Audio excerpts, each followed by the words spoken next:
Welcome to Sleep Universe, a place where stories drift among the stars and dreams carry you beyond the night. Close your eyes, breathe deep. Your journey into rest begins now. The envelope was unlike any Eliza had ever seen. Deep crimson, sealed with black wax in the shape of a raven. It had been slid under their door sometime during the night, the paper carrying a faint trace of perfume, sharp and almost metallic. James had found it first. He waved it over his head as Eliza came down the stairs that morning, her hair still half pinned from sleep. "Mail for us," James said with a grin, "though I don't recall signing up for a midnight courier service." Eliza took the envelope, studying the wax seal. "This isn't ordinary. Look, the crest, a raven, clutching a mask." She broke the seal carefully and unfolded the heavy paper inside. The handwriting was bold and slanted, written in ink so black it seemed to shimmer. "To Eliza and James Harrow, you are cordially invited to the Masquerade at Ravenshade Hall this Saturday at 8 o'clock. Discretion is expected. Curiosity will be rewarded. Yours, a friend." No signature. Eliza and James exchanged a glance. "Curiosity will be rewarded," James read out loud, smirking. "That sounds like a challenge if I've ever heard one." Eliza tapped the letter thoughtfully. Or a trap. The name Ravenshade Hall was enough to stir something in both of them. The old estate sat at the edge of the city, half forgotten and rarely spoken of except in hushed tones. Once the pride of the wealthy Aldridge family, it had fallen into disrepair after a series of scandals that seemed plucked from the pages of a Gothic novel. Embezzlement, betrayal, a disappearance that had never been solved. Now someone was hosting a masquerade there, and they wanted Eliza and James in attendance. "Do you think it's connected to our last case?" James asked, sliding into a chair and pouring himself coffee. Eliza shook her head slowly. "No, this feels different. Not a random tip, but an invitation. Whoever sent this knows who we are. They want us there." James leaned back, eyes gleaming. "Then we'll give them what they want." Eliza hesitated. "We'll need to prepare. Masquerades have rules, identities hidden, whispers behind masks. Every guest will have a secret, James. And if this is anything like what it feels like, someone doesn't want their secret found out." James raised his cup in a mock toast. "Then it's a good thing secrets are our specialty." Eliza held the invitation one last time before slipping it into her coat pocket. The paper felt heavier than it should, as though the words themselves carried weight. Whatever awaited them at Ravenshade Hall, she knew one thing for certain. This was not just a masquerade. It was the beginning of a mystery. The ballroom of the Grand Oriel glittered under the glow of chandeliers, their crystals throwing shards of light across the polished marble floor. A string quartet played a waltz, elegant yet strangely somber, as though even the music knew secrets lingered in the air. Everywhere James and Eliza looked, there were masks, feathered, jeweled, gilded. Faces hidden behind porcelain smiles or velvet disguises. It was a place where truth could vanish behind silk and secrecy. Eliza adjusted her own mask, an ornate piece of silver filigree that shimmered when the light caught it. She leaned closer to James. "Remember," she whispered, "we're not here to dance. We're here to watch." James, taller, wearing a sleek black mask with sharp edges that gave him an almost hawk-like profile, nodded. I know, but I also know people here will notice if we don't blend in. So, he extended a hand with a sly grin. Shall we blend? Eliza rolled her eyes, but let him lead her onto the dance floor. They moved in rhythm, weaving through other masked couples.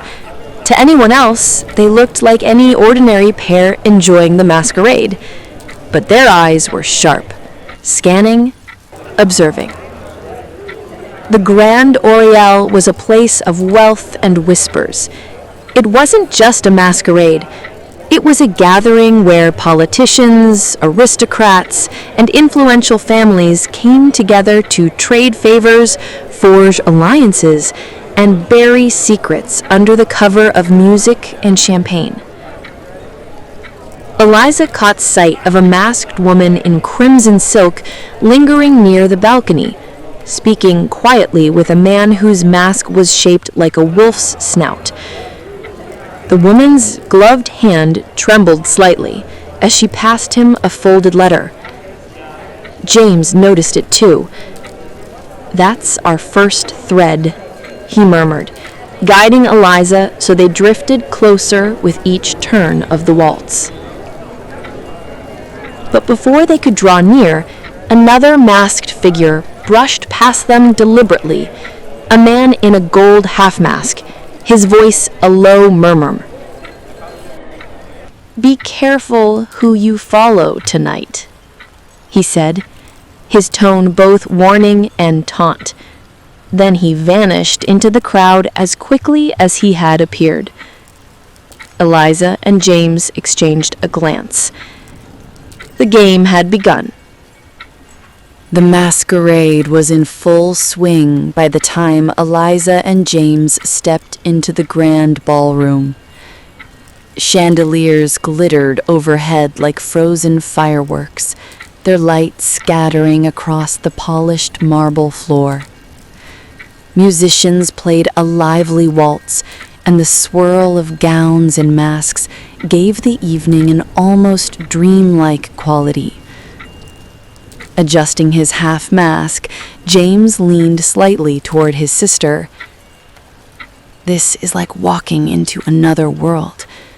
Think we'll find our thief in here? Eliza's eyes were sharp despite the charm of the atmosphere.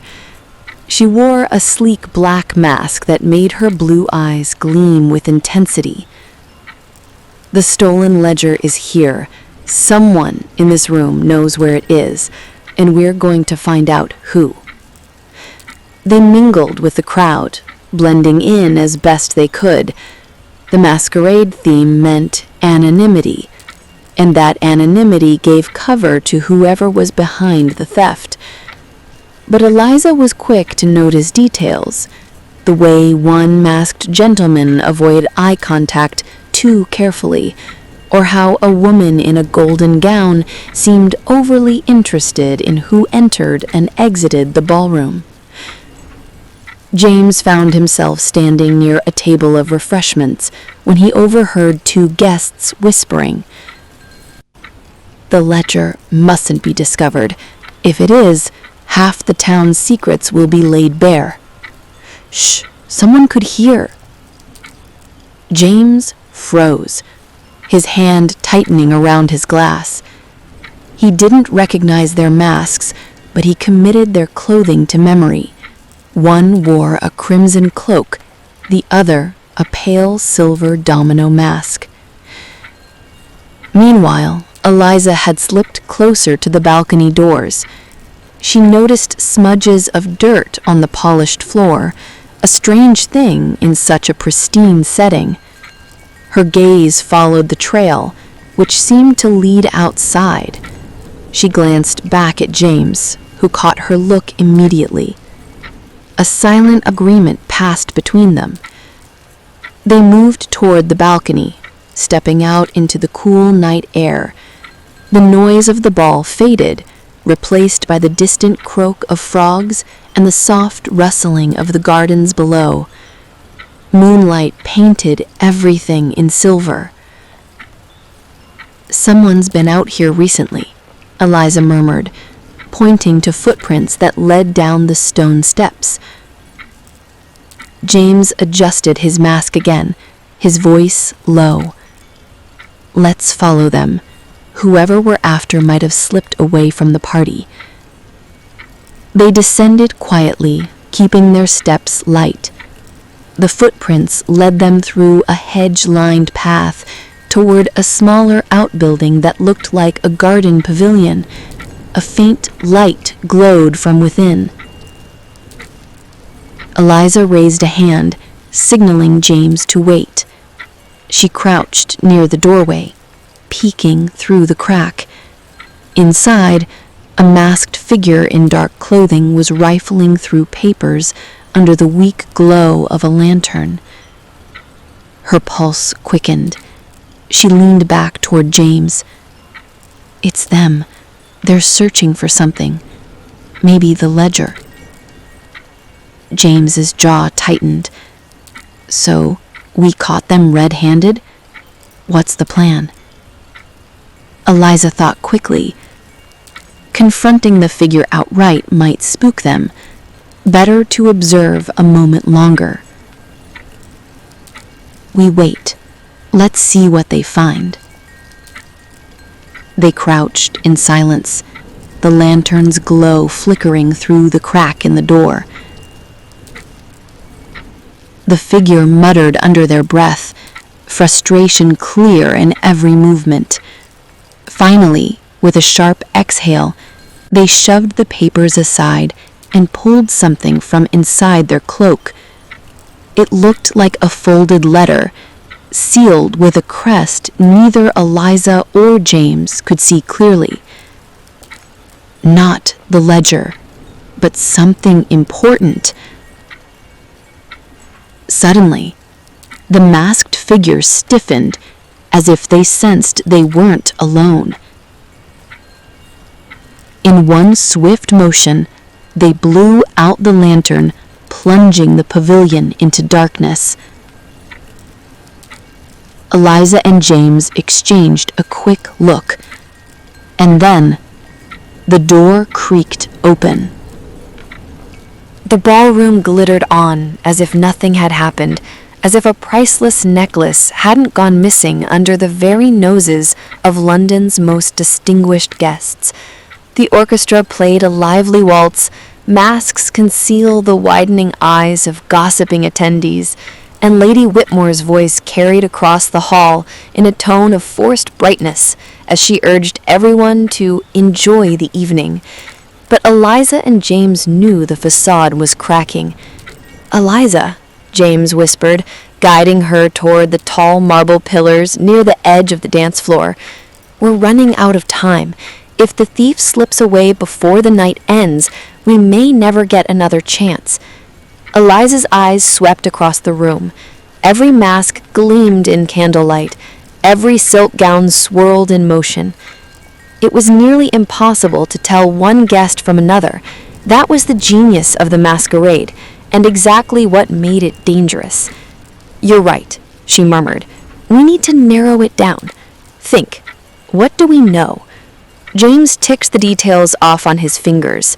The necklace vanished within moments of Lady Whitmore stepping onto the floor. Only those near her could have taken it. That includes Lord Pembroke, Madame Devereux, the Austrian envoy, and... His gaze flickered toward the far wall, where a tall man in a silver fox mask leaned against the shadows, seemingly uninterested in the festivities. "Him!" Eliza followed his gaze. She had noticed the man before, silent, detached, observing rather than participating. Something about the way he scanned the room felt deliberate, as though he were keeping track of more than the music. He doesn't dance, he doesn't drink, and he hasn't spoken a word all night. Strange, isn't it? Eliza whispered. James gave a short nod. Too strange. I say we start with him. Before Eliza could respond, a sudden ripple of movement caught her eye. The the silver-masked man pushed away from the wall, slipping through a side door that led into the quieter corridors of the estate. "There!" Eliza hissed. Without hesitation, the siblings followed, careful not to draw attention. They weaved through clusters of laughing guests, their masks shielding their determination, until they reached the corridor. The music dulled to a distant hum behind them. The corridor was dim, only lit by candelabras flickering against the polished wood paneling. They caught a flash of silver ahead, then the whisper of a door creaking open. James moved quickly, pressing his shoulder to the wall, listening. Eliza joined him, her pulse quickening. The door had closed, but faint voices drifted from beyond it. "2 men," James mouthed. Eliza leaned closer. The words were muffled, but fragments reached her. "Shipment, tonight. Carriage waiting by the south gates." Her heart clenched. Shipment? Carriage? Whatever was happening, it went beyond a stolen necklace.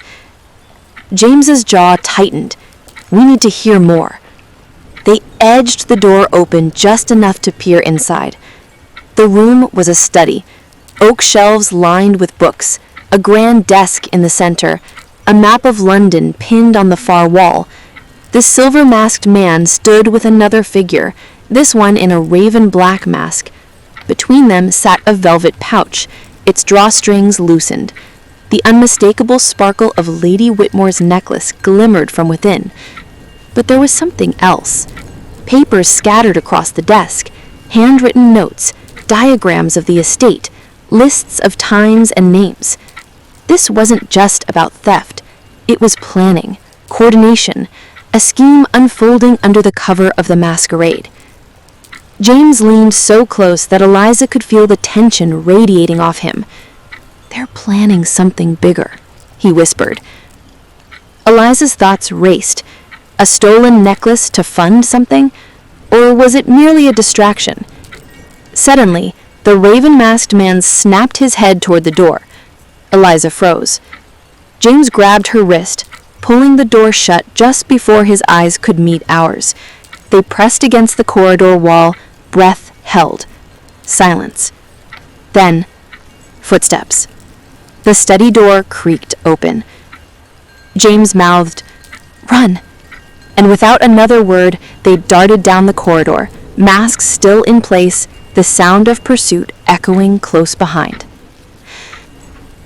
The heavy velvet curtains snapped against the draft as Eliza pressed herself flat against the wall, heart pounding.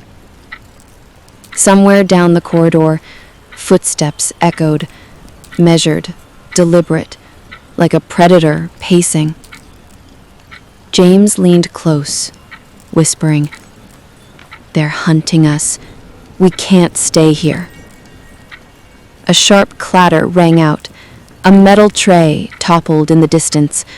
Both siblings froze. Then, the footsteps quickened. "Now," Eliza hissed. They darted into the nearest corridor, the marble floors slick beneath their shoes.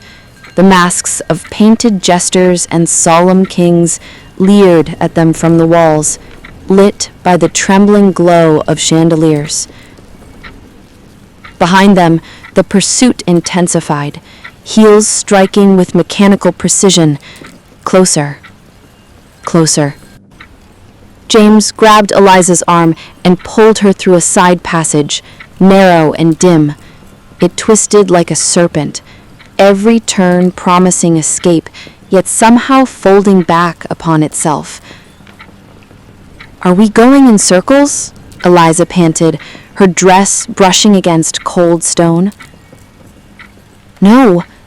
Listen." James raised a finger. In the distance, muffled music bled through the walls. The masquerade ball carried on, oblivious to the chase. But the pursuer was clever. The footsteps split, echoing from 2 directions. "They're cutting us off," Eliza realized. Her gaze darted upward. A narrow balcony ran the length of the passage, its wrought iron railing shadowed in dim candlelight. A servant's staircase spiraled up just ahead. "Up there," she whispered. They scrambled up, feet barely making a sound. Eliza's skirts caught on the banister, and for one terrible second, she thought the fabric would rip loud enough to betray them. James yanked it free, just in time.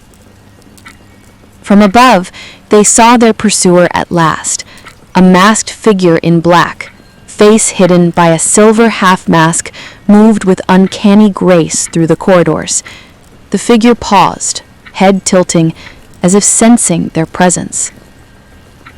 Eliza's breath caught. "Don't look up. Don't look up." The figure glided on, vanishing around the bend. James exhaled. I was too close. But as they crept along the balcony, a board creaked under James's foot. The masked head below snapped up. For a suspended second, their eyes met. "Run!" Eliza shouted. The chase began again, this time fiercer. The siblings tore along the balcony, ducking through archways and weaving past forgotten statues draped in shadow. Doors slammed behind them as they pushed forward deeper into the labyrinth of the masquerade halls. Finally, they burst through a carved oak door into a dim gallery lined with mirrors. Their reflections stared back, dozens of Elizas and Jameses, distorted by gilt frames and warped glass. The door rattled. Their pursuer was seconds behind. Eliza grabbed James's hand. "Trust me." She pulled him through the mirrors, weaving between illusions of themselves until they reached the far end where a heavy tapestry concealed another passage. They slipped behind it, just as the masked figure entered the gallery, pausing to study the infinite reflections. The siblings held their breath in the dark, listening. The masked figure stepped closer to the mirrors, then lifted a hand to touch the glass. Slowly, deliberately, they traced their fingers over Eliza's reflection. Then, without warning, they smashed the mirror with a gloved fist. The crash thundered through the hall. Eliza and James didn't wait. They fled into the hidden passage, hearts racing, knowing this chase was only beginning.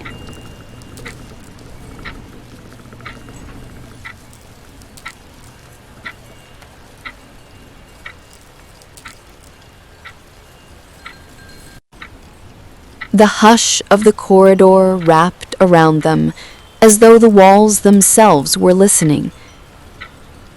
Eliza adjusted her mask, its satin ribbon damp against her skin, and took a long, steadying breath. For the first time since slipping away from the ballroom, there was stillness. No pounding feet, no frantic whispers, only the distant murmur of violins seeping faintly through the gilded doors behind them.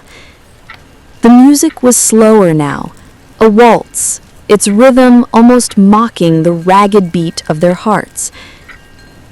James leaned against the wall, his hand brushing over the carved wood paneling. "Strange," he murmured. "You'd expect drafts, creaks, some sign that this place is alive. But it's quiet." "Too quiet," Eliza whispered back. A hush lingered between them, stretching until even their breathing seemed too loud. Eliza glanced at James, the flicker of lamplight catching the sharp line of his jaw. There was something steadying in his presence, something that made the chill in her chest loosen just enough to breathe. Then, softly, she heard it. Not footsteps, not voices. A low, rhythmic sound, faint but deliberate, like the turning of gears behind a wall. Eliza's gaze flicked toward the far end of the corridor, where the shadows seemed thicker, more intentional, as though they weren't merely cast by the lamps. She touched James's sleeve lightly. "Do you hear it?" He tilted his head, listening. His eyes sharpened. "Yes, and it's not coming from the ballroom." The silence folded back in, even heavier now, suffused with the awareness that the manor was breathing beneath its stillness, and that something unseen had just stirred awake. The rhythmic clicking grew louder as Eliza and James edged toward the shadows at the end of the corridor. Each step was careful, deliberate, their ears straining to catch any variation in the pattern. The sound wasn't random. It was precise, mechanical, almost like a clock winding itself. Eliza's fingers traced the paneling along the wall, searching for anything unusual. Her hand brushed against a section that felt slightly warmer than the rest, a thin seam running vertically. She pressed her palm against it. A faint click answered her touch. James leaned closer, eyes wide. "You found it?" Eliza nodded, her pulse quickening. "I think so. There's a mechanism here, some kind of hidden door." She ran her fingers along the seam again, discovering a small lever concealed in the decorative molding. With a careful tug, a section of the wall shifted inward, revealing a narrow staircase spiraling downward into darkness. James swallowed, a thrill of both excitement and caution running through him. "You always say curiosity kills the cat, but sometimes it solves the mystery." Eliza gave a tight smile.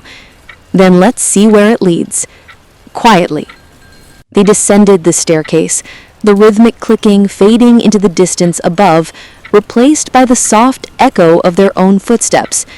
The air grew cooler and heavier, smelling faintly of oil and aged wood. At the bottom, they entered a chamber lined with old machinery, gears, pulleys, and levers that creaked faintly, as though the room itself had a heartbeat. In the center, a large contraption dominated the space, a mechanical board with intricate wiring connected to several ropes leading up toward the ballroom above. A faint glimmer caught Eliza's eye. She approached carefully, recognizing something gleaming among the gears, the edge of a velvet pouch. She exchanged a glance with James. "The necklace," she whispered. James moved closer, inspecting the machinery. "It's like some kind of elaborate lift system. Whoever set this up planned for the theft to be almost automatic, pulled from the ballroom into this hidden chamber without anyone seeing it." Eliza's eyes narrowed, which means the thief isn't improvising. They've done this before. They know the house, the layout, even the masquerade schedule. From above, a faint creak of steps echoed, a reminder that time was running out. They weren't alone. Someone else had to know this chamber existed, and they could be returning at any moment. Eliza gently lifted the velvet pouch, confirming the necklace's weight. "We found it," she whispered, but the thrill of victory was tempered by the knowledge that the real challenge was yet to come, escaping the masquerade with proof in hand, without revealing their presence or alerting the mastermind waiting somewhere above. James nodded. "One step at a time. Let's get out of here."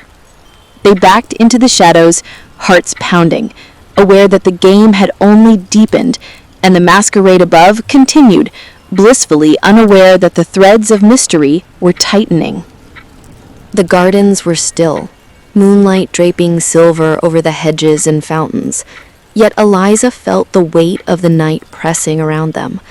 The stolen necklace rested safely in the velvet pouch, but the real challenge loomed ahead, discovering who had orchestrated the theft. James crouched beside her, scanning the estate's windows for any sign of pursuit. We escaped for now, but someone set all of this up. Someone who knows the house inside and out. That's our real mystery. Eliza nodded, her fingers brushing the necklace through the soft fabric of the pouch. We need to start with the guests. Not the dancers, not the music makers. The ones who blend into the background. The ones no one notices. James frowned. Background guests? That could be half the people in the ballroom. Eliza's eyes glimmered with determination. True, but not everyone has access to secret passages or hidden mechanisms, and only a few could coordinate the timing perfectly to steal the necklace without being caught immediately. They began moving along the perimeter of the garden, keeping to the shadows. The night was quiet, except for the soft murmur of the masquerade through the open windows. Eliza's mind raced as she catalogued what they had observed. The silver masked figure who chased them in the corridors. The hidden pulley and lift system beneath the ballroom. The precise timing of the theft during the waltz. Each of these pieces point to someone familiar with both the estate and the masquerade itself. Someone trusted. James paused by a hedge, glancing toward a moonlit statue of a winged cherub. Trusted? You mean it could be one of the hosts? Eliza's lips pressed into a thin line, or someone close to them. We need more than intuition. We need proof. A soft rustle from the nearby bushes startled them. Both froze, eyes scanning the dark. A shadow moved, small and deliberate, darting between the hedges. "Did you hear that?" James whispered. Eliza nodded, crouching low. Slowly, carefully, she approached the source, revealing a folded piece of parchment caught in the roots of a rose bush. She picked it up, careful not to disturb anything else. The handwriting was elegant, precise, signed with nothing more than a flourish, no name. James leaned closer. "Read it." Eliza unfolded the note. Her eyes widened as she deciphered the message. "The game has begun. The true prize is yet unseen. Watch the masks carefully. One of them knows more than they reveal. Trust no one." James swallowed. "It's a warning. Or a taunt." Eliza nodded slowly. "Either way, it confirms what I feared. Whoever orchestrated this masquerade is playing a deeper game, and the stolen necklace, it's just the beginning."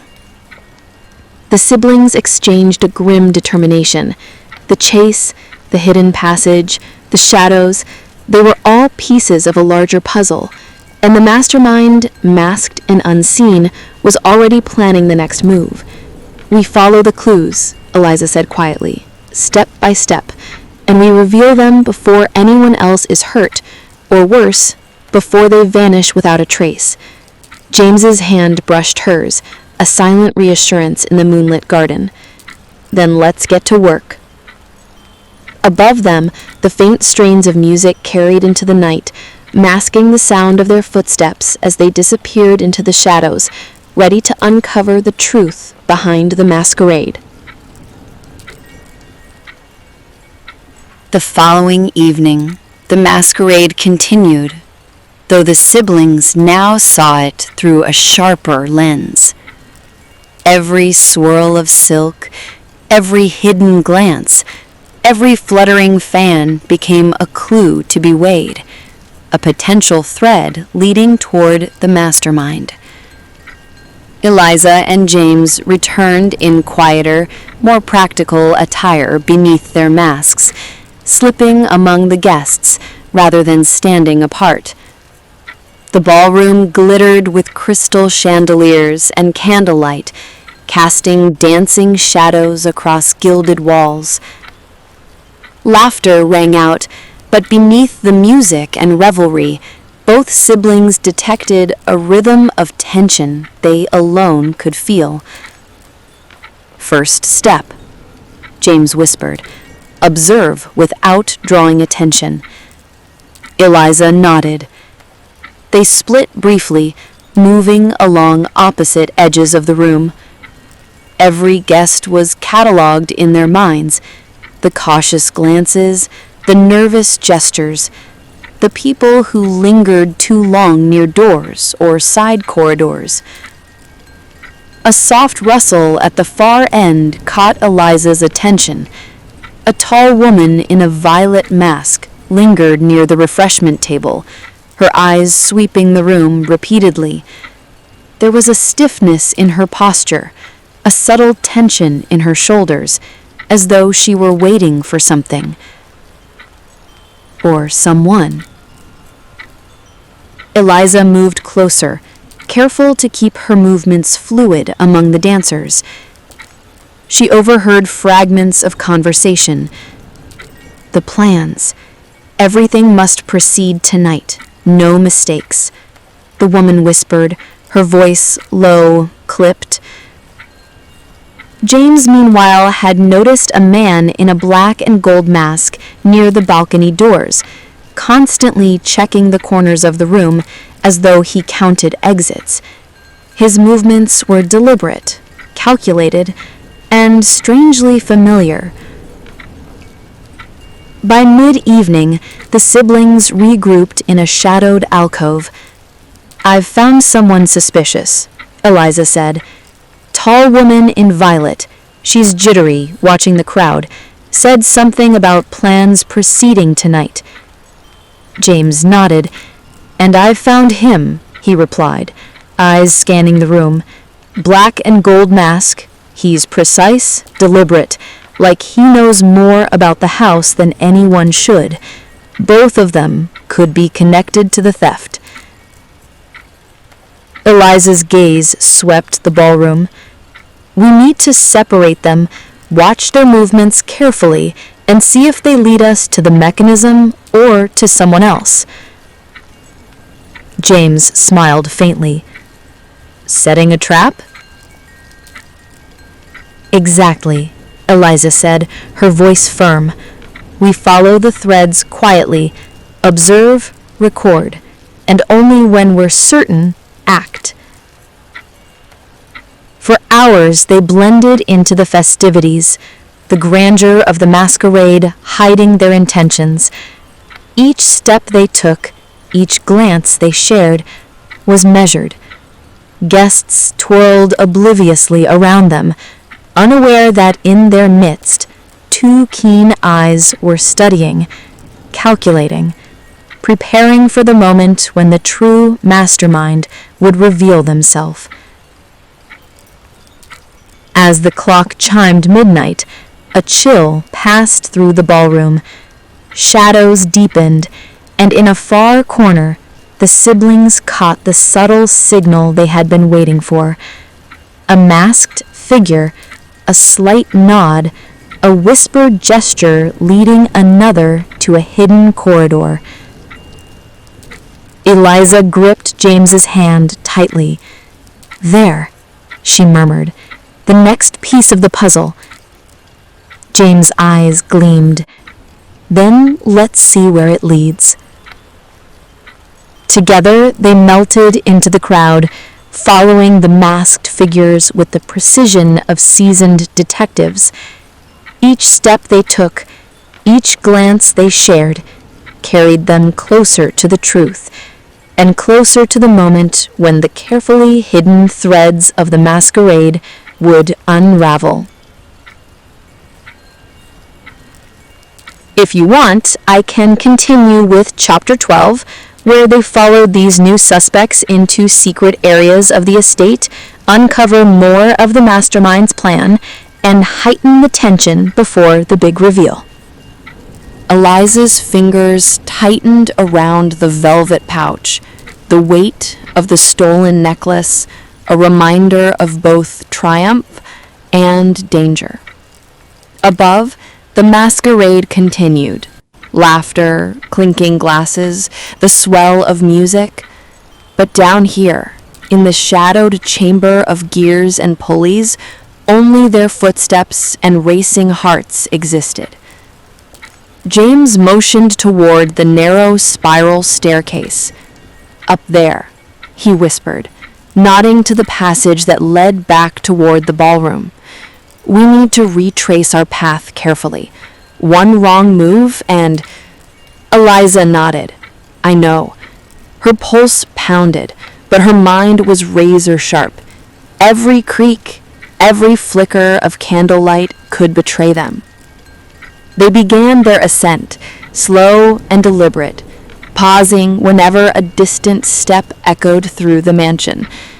The mechanical chamber below them seemed to sigh as they left it behind, the gears whispering secrets they might never fully understand. Halfway up the stairs, James froze, pressing his finger to his lips. Eliza followed his gaze. Shadows moved across the walls of the corridor above, a masked figure, gliding silently, clearly searching. They're on to us, James murmured. Eliza's mind raced. There was only one route they could take, the balcony corridor, twisting and narrow, the same place where their earlier chase had nearly ended. They sprinted lightly, weaving between the columns, hearts hammering. Every flicker of chandelier light could reveal them. The figure split from the shadows, appearing at the far end of the balcony.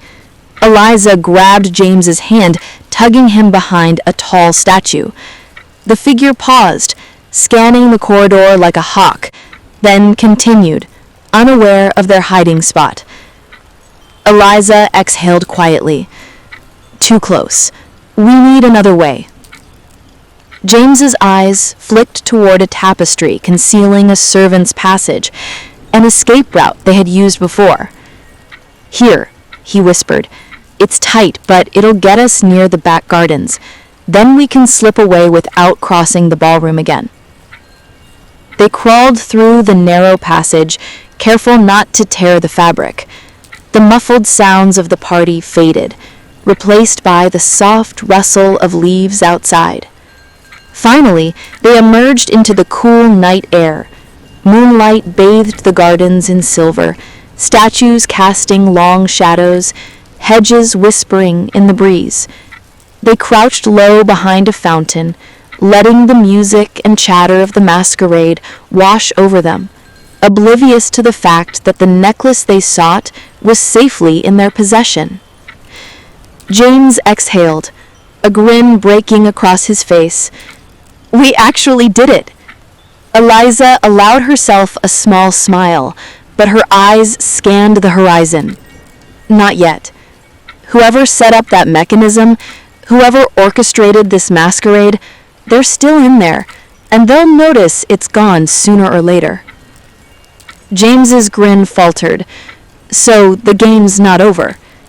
Eliza shook her head slowly, clutching the pouch tighter. No, not by a long shot. But for now, she let her gaze drift over the gardens, moonlight illuminating the path ahead. We have a moment of victory, and moments like this are rare.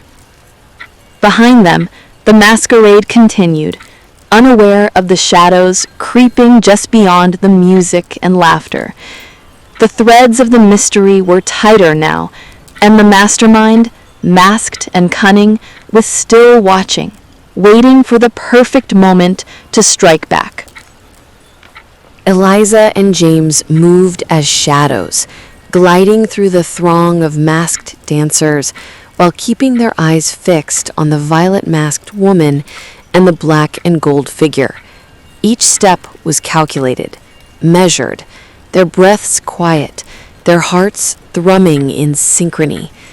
The suspects slipped through a barely noticeable side door, tucked behind a velvet curtain at the edge of the ballroom. James glanced at Eliza. "Here we go," he whispered, already anticipating the unknown. They followed cautiously, stepping into a narrow hallway lined with ancient portraits whose eyes seemed almost alive in the dim lamplight. The hallway twisted and turned, the floorboards creaking faintly underfoot. Every shadow seemed a threat, every muted sound amplified by the tense quiet. Ahead, the suspects paused at a carved wooden door, exchanging a hushed conversation that was just beyond the siblings' ability to hear. The violet-masked woman handed the black and gold figure a small folded parchment, and the other's fingers lingered over it for a heartbeat too long. Eliza leaned close to James. "That's our proof," she whispered. "Whatever's written on that parchment, it's important." James nodded, eyes narrowing. "We need to see it without being caught." The black and gold figure pushed open the door, and the two slipped inside. Eliza and James waited, listening. The room beyond was silent, except for a faint metallic hum, gears turning, levers moving, something mechanical in nature. "Follow me," Eliza whispered, and they crept forward. A hidden latch near the floor revealed another staircase descending into darkness, faintly illuminated by the glow of oil lamps. It was an extension of the secret passageways they had uncovered before, the very corridors that had housed the mechanism for the stolen necklace. As they descended, the metallic hum grew louder, accompanied by the soft scrape of shifting metal. The siblings exchanged a glance. Whoever orchestrated this had created a web of secret tunnels and rooms beneath the estate, a hidden world beneath the opulent masquerade. At the bottom of the stairs, they saw it, a vast chamber filled with pulleys, levers, and a labyrinth of mechanical contraptions. At the center, a table was strewn with papers, schematics, and small velvet pouches, some containing coins, others jewelry. The suspects entered the chamber, unaware that Eliza and James had silently followed. The black and gold figure spread the schematics across the table, tracing a line with a gloved finger. "Tonight's operation will be perfect. Everything in place, nothing left to chance."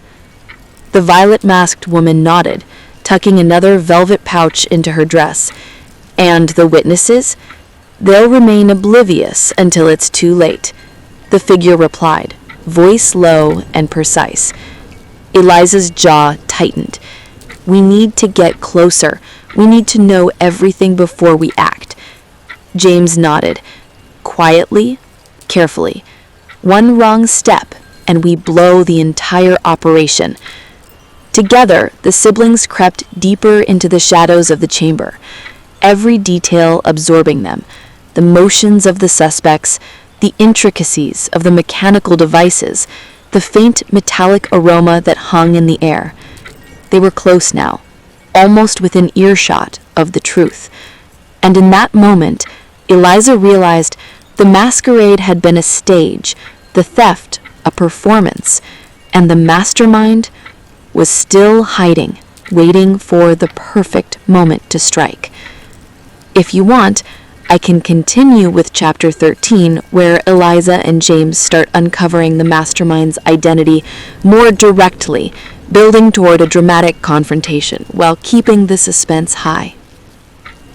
Eliza and James had spent the better part of the night mapping the hidden corridors and secret chambers, memorizing every twist, every concealed door. Now, armed with knowledge and careful strategy, they were ready to turn the tables. "Here," Eliza whispered, pointing to a narrow hallway that led to the main mechanical chamber. "If we position ourselves here, we can observe the suspects without being seen, and when the moment is right..." She let the sentence hang. James's eyes gleamed with determination. "We catch them in the act." The siblings moved silently into position, hidden behind a stack of crates and draped fabric. The muffled strains of music from the ballroom above floated down, masking the faint creak of footsteps approaching. Soon, the violent masked woman and the black and gold figure appeared carrying another velvet pouch. The black and gold figure spread out schematics on the table, tracing lines with a gloved finger, while the violet-masked woman adjusted the pulleys with practiced ease. Eliza's heartbeat quickened. "Now," she whispered. They stepped from the shadows, their presence revealed suddenly but strategically, blocking the only exit from the chamber. The suspects froze, startled. "Looking for this?" James asked, holding up a small velvet pouch identical to the ones they had been moving. The black and gold figure's eyes narrowed behind the mask. "You shouldn't be here," they said, voice calm but sharp, a warning hidden beneath civility. Eliza stepped forward, clutching the stolen necklace. "Neither should you. Every move you've made tonight, every secret passage you've used, every attempt to remain unseen, it's over." The violent masked woman's gloved hands clenched. "You have no idea what you're dealing with." James tilted his head, studying them both. "I think we do.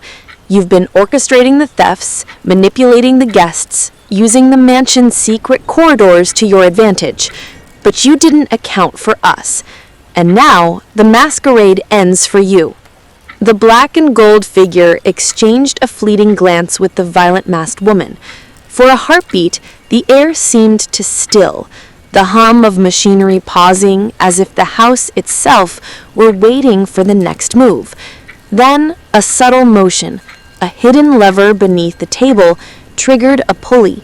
A section of the floor shifted, revealing another hidden compartment. The suspects made a sudden move toward it, trying to escape, but James had anticipated this.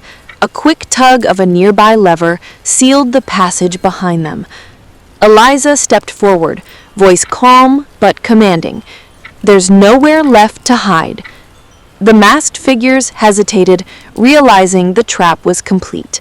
Eliza and James advanced carefully, ensuring that no sudden movements could allow the suspects to flee.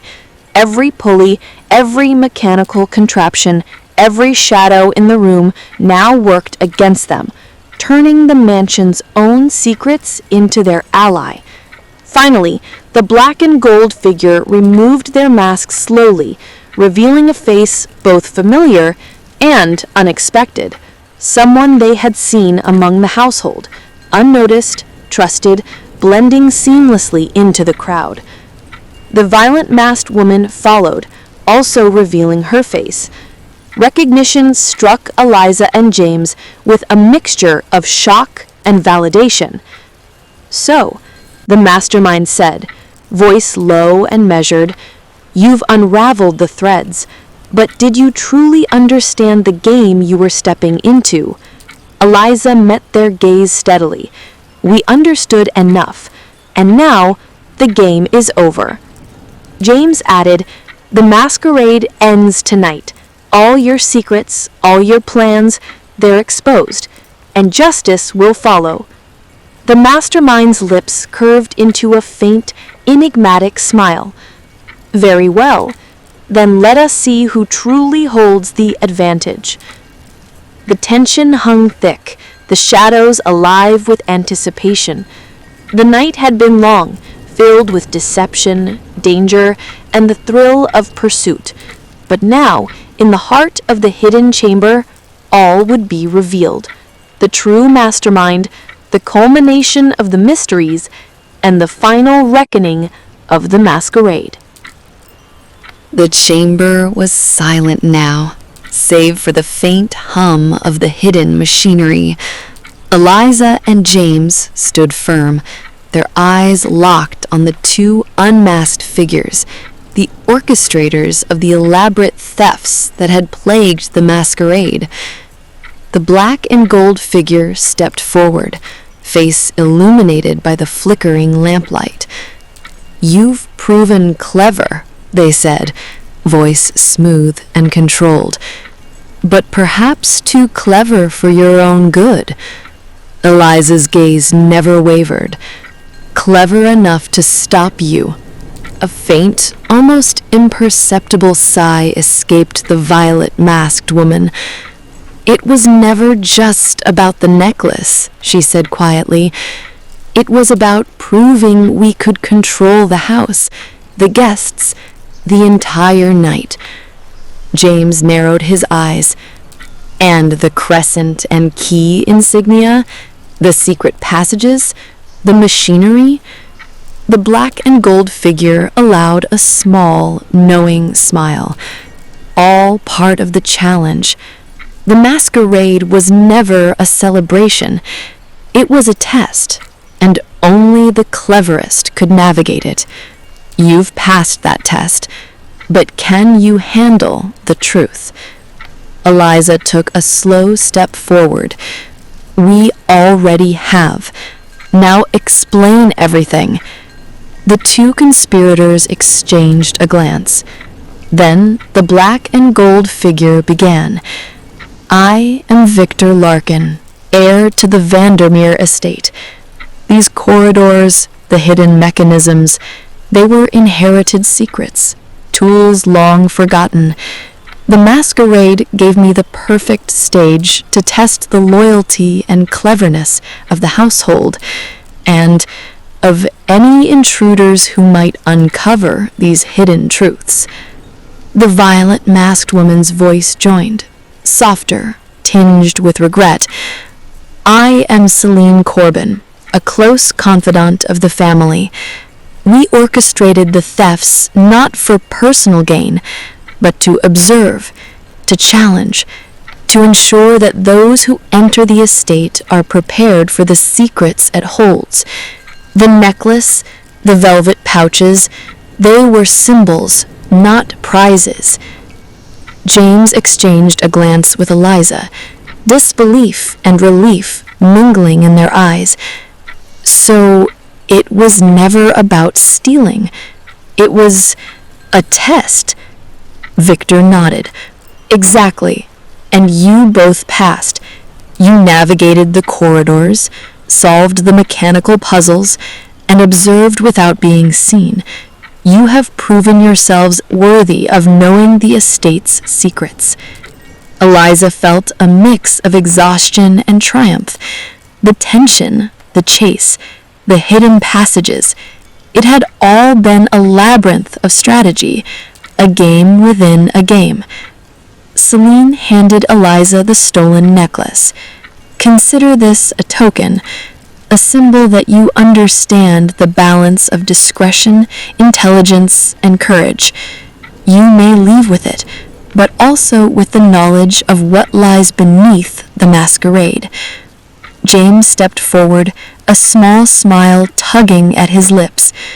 So the masquerade ends, and the mystery is solved? Victor's eyes twinkled. For now, the estate will always hold secrets, but you have proven yourselves among the cleverest to ever navigate them. The siblings exhaled, tension finally easing as the music from the ballroom drifted down the corridors. The masquerade continued above, unaware of the trials, the hidden passages, and the games that had played out beneath their feet. Eliza and James had faced it all, and as they moved through the crowd, blending once again into the throng, they knew this was only the beginning. The mansion held more mysteries, more puzzles, more games. But for night, the masquerade was over, and they had triumphed.